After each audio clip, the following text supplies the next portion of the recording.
Roma. Durante 1000 años, este nombre resonó en el mundo conocido como sinónimo de poder, orden y eternidad. Una ciudad que se convirtió en un imperio, un coloso que extendió sus águilas doradas desde las nieblas de Britania hasta las arenas de Mesopotamia. Sus legiones eran la muralla del mundo civilizado, su ley, la base de la justicia, su ingeniería, la envidia del universo. Roma no era solo un lugar en el mapa, era la idea misma de civilización. Pero ¿qué sucede cuando la muralla comienza a agrietarse? ¿Qué sucede cuando el coloso, con sus pies de barro, comienza a tambalearse? La historia que vamos a contar no es la de una sola batalla o un solo héroe. Es la crónica de una muerte lenta y agónica, una tragedia épica tejida a lo largo de un siglo. Esta es la historia de cómo el imperio más grande de la historia no solo cayó, sino que fue despedazado no por un único enemigo, sino por una tormenta de pueblos a los que los romanos, en su arrogancia, llamaban bárbaros. La verdad, sin embargo, es mucho más compleja. Antes de que la primera espada bárbara tocara las puertas de Roma, el imperio ya sangraba por dentro. Una crisis de liderazgo que veía a emperadores ascender y caer como piezas en un juego sangriento. Una economía erosionada por la inflación, impuestos aplastantes y una dependencia del trabajo esclavo que sofocaba la innovación. Una sociedad dividida, donde la opulencia de unos pocos contrastaba con la miseria de muchos. Roma estaba enferma, un gigante envenenado por sus propias venas, y afuera, en las fronteras del Danubio y el Rin, el mundo no esperaba. Pueblos enteros, huyendo del cambio climático, de enemigos más al este o simplemente en busca de un lugar bajo el sol, presionaban las fronteras.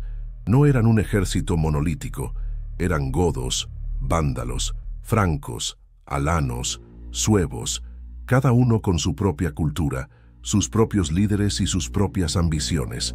Muchos no querían destruir Roma, querían ser parte de ella, servir en sus legiones, recibir tierras y compartir su gloria. Pero la desconfianza y la traición romana convertirían a antiguos aliados en enemigos mortales. El punto de inflexión, el momento en que se quebró la ilusión de la invencibilidad romana, ocurrió en el 378 d.C., en los campos de Adrianópolis. Allí, los godos, hambrientos y humillados por oficiales romanos corruptos, se rebelaron. El propio emperador Valente, demasiado confiado, marchó para aplastarlos. Pero fue él quien fue aplastado. Su muerte y la aniquilación de su ejército enviaron una onda de choque por todo el imperio. La muralla podía ser derribada. Los dioses ya no protegían a Roma. La era de la oscuridad había comenzado. La derrota en Adrianópolis dejó una herida abierta.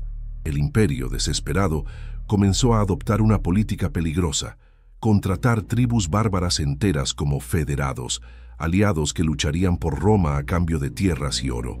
Uno de estos pueblos eran los visigodos, ahora liderados por un hombre astuto y ambicioso, Alarico. Alarico no era un salvaje irracional. Había servido al imperio, conocía sus tácticas y su política. Vio la debilidad romana y exigió lo que consideraba su derecho: un mando militar para sí mismo y un hogar permanente para su pueblo dentro de las seguras fronteras del imperio. Pero el emperador de Occidente, Honorio, atrincherado en su impenetrable capital de Rávena, se negaba a negociar con un bárbaro. Una y otra vez, Alarico marchó con su ejército por Italia, no para destruir, sino para forzar una negociación. Asedió Roma, la joya del mundo, 3 veces, esperando que la presión hiciera ceder al emperador. En cada ocasión, las promesas se hacían y se rompían. La arrogancia y la indecisión romana sellaron el destino de la ciudad. El 24 de agosto del 410, cansado de traiciones, Alarico dio la orden. Por primera vez en 800 años, las puertas de Roma se abrieron a un ejército enemigo. El saqueo de Roma por Alarico no fue una destrucción total.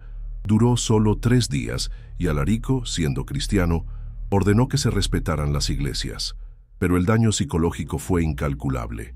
La ciudad eterna, el corazón del mundo, había sido violada. La noticia se extendió como la pólvora, desde el norte de África hasta Judea.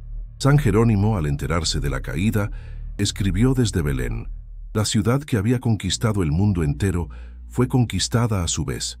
Mi voz se apaga y los sollozos interrumpen mis palabras. El mundo sintió que el fin de los tiempos estaba cerca.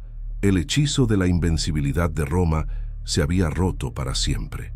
El cuerpo del imperio podía seguir moviéndose, pero su alma había recibido un golpe mortal. Mientras Occidente se tambaleaba por la humillación, surgía una nueva amenaza, aún más estratégica y devastadora. Los vándalos, liderados por su genial e implacable rey, Genserico, lograron lo impensable. En el 429, cruzaron el estrecho de Gibraltar e invadieron la provincia de África, el granero de Roma. No fue una simple incursión, fue una conquista. En pocos años, Genserico tomó Cartago y estableció un reino vándalo independiente, con una poderosa flota naval. Fue un golpe maestro. Al cortar el suministro de grano y aceite de África, Genserico le puso una soga al cuello a Roma. Podía, literalmente, matar de hambre a la ciudad. Mientras tanto, desde el este, cabalgaba una tormenta de violencia como el mundo nunca había visto. Atila, el Huno, el azote de Dios. Su horda de jinetes nómadas no buscaba tierras ni integración. Vivían para el saqueo y la guerra. El nombre de Atila era sinónimo de terror, y reinos enteros pagaban tributo para evitar su ira. Ante esta amenaza existencial, sucedió lo improbable. El último gran general romano, Flavio Aecio, un maestro de la diplomacia y la guerra que había pasado su juventud como rehén entre los hunos, forjó una alianza imposible. En los campos cataláunicos, en el 451, un ejército romano, compuesto en su mayoría por federados bárbaros, se unió a sus antiguos enemigos, los visigodos, para enfrentar a Atila. Fue una batalla de naciones, un enfrentamiento titánico que decidiría el destino de Europa. Romanos y godos lucharon codo a codo contra los hunos y sus vasallos. El rey visigodo, Teodorico, murió en combate, convirtiéndose en un mártir por la causa. Al final, Atila se vio obligado a retirarse. Aecio, el último de los romanos, había salvado la civilización, pero la tragedia de Roma era su capacidad de autodestrucción. El emperador Valentiniano III, un hombre débil y envidioso de la fama de Aecio, cometió el acto final de locura. En el 454, convocó a su mayor general a una reunión y lo apuñaló personalmente. Al matar a Aecio, Valentiniano no solo asesinó a un hombre, asesinó la última defensa de Roma. Se dice que un senador romano le dijo al emperador: «Con tu mano izquierda has cortado tu mano derecha». La noticia de la muerte de Aecio fue todo lo que Genserico, el rey vándalo en Cartago, necesitaba oír. Con el escudo de Roma roto por su propio emperador, el camino estaba libre. En el 455, la flota vándala zarpó hacia Italia. Esta vez no hubo negociación. El saqueo que siguió hizo que el de Alarico pareciera un pequeño robo. Durante 2 semanas, los vándalos saquearon Roma de forma sistemática y despiadada, llevándose sus tesoros, sus ciudadanos como esclavos, e incluso las tejas de bronce de los techos de los templos. La ciudad quedó como una cáscara vacía, humillada y empobrecida. El Imperio Romano de Occidente, en la práctica, ya no existía. Era solo un nombre, una sombra. El poder real ya no residía en los emperadores, sino en los generales bárbaros que los ponían y deponían como marionetas. Los siguientes 20 años fueron una farsa patética. Una sucesión de emperadores títeres gobernó durante meses o incluso días, cada uno de ellos un peón en el tablero de ajedrez de generales germánicos como Ricimero. El imperio se redujo a poco más que la península itálica. Las provincias de la Galia, Hispania y África eran ahora reinos bárbaros independientes. La autoridad romana era una broma. El oro se había acabado, las legiones se habían disuelto, y la población, cansada de guerras e impuestos, veía poca diferencia entre ser gobernada por un romano o por un godo. La estructura que había mantenido unido al mundo durante siglos simplemente se había desintegrado. El final, cuando llegó, no fue con una batalla épica o una confrontación gloriosa. Fue con un suspiro silencioso, un anticlímax que reveló cuán hueca se había vuelto la institución. En el año 476 d.C., un general bárbaro llamado Odoacro, líder de las tropas federadas en Italia, se cansó de la farsa. Depuso al último emperador, un niño de quizás 16 años que, en una de las mayores ironías de la historia, se llamaba Rómulo Augustulo, combinando el nombre del fundador de Roma con una versión diminutiva del nombre de su primer emperador. Pero Odoacro no se declaró emperador.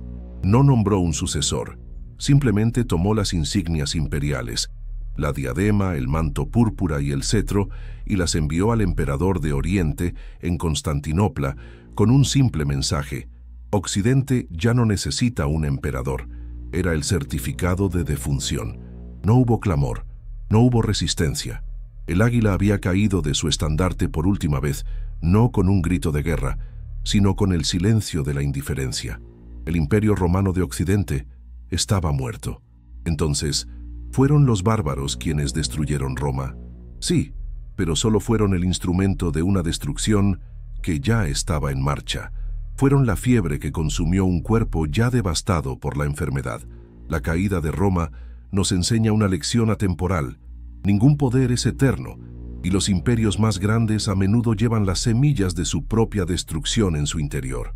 La corrupción política, la desigualdad social y la arrogancia estratégica son venenos más letales que cualquier ejército enemigo. Pero la caída no fue un final absoluto. Fue una transformación dolorosa. De las cenizas del Imperio Romano de Occidente, una nueva Europa comenzó a nacer. Los mismos pueblos bárbaros que los saquearon se convertirían en sus herederos. Adoptarían el latín, el derecho romano y, sobre todo, la fe cristiana que se había extendido por el imperio en sus últimos días. La idea de Roma, su legado cultural e intelectual, sobreviviría a su muerte política, moldeando el mundo medieval y, finalmente, el mundo moderno. La historia de Roma es la mayor tragedia épica de la humanidad, un recordatorio de que incluso los destinos más grandiosos están al final escritos en el polvo del tiempo.